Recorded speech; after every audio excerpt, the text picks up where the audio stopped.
Are India-Pakistan at war? If yes, who will declare it? Explain it. In a dramatic military escalation, Pakistan unsuccessfully attempted to hit Indian military stations at Jammu, Pathankot and Udhampur with drones and missiles, which were effectively engaged by the Indian armed forces and thwarted. In retaliation, India struck Pakistan's capital Islamabad as well as Lahore and Sialkot. Several cities and towns in JK, Punjab, Rajasthan and Gujarat observed blackouts of different durations, with officials issuing advisories for citizens while reassuring safety. Separately, Pakistan violated ceasefire along the line of control, which was effectively responded to by the Indian forces.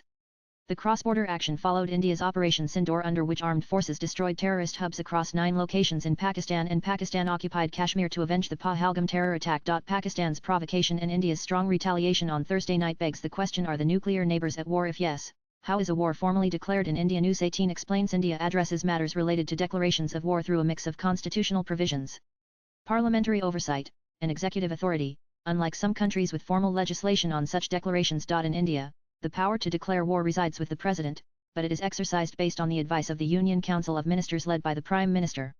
The Indian Constitution does not explicitly detail a procedure for a formal declaration of war as some other nations do.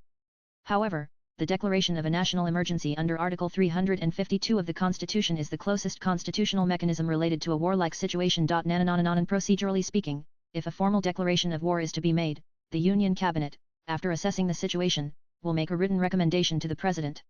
Upon receiving the written recommendation from the Cabinet, the President can issue a proclamation of national emergency under Article 352 on the grounds of war or external aggression. This proclamation can be for the entire country or a part of it. The proclamation of emergency must be laid before each House of Parliament. It will cease to operate after 1 month unless approved by resolutions passed by both houses with a special majority, a majority of the total membership of that House, and by a majority of not less than 2/3 of the members of that House present and voting. Once approved by Parliament, the emergency remains in force for 6 months.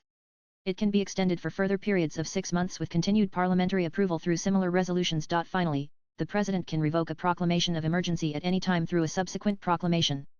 Additionally, the 44th Amendment mandates that the President must revoke the emergency if the Lok Sabha passes a resolution disapproving its continuation. In the Indian Constitution, however, does not have a specific article or procedure solely dedicated to the declaration of war. The provisions related to national emergency under Article 352 are invoked in situations of war or external aggression. Swipe left for next video. A formal declaration of war, in the traditional sense, was not made during any of the India's military conflicts. Latest blogs.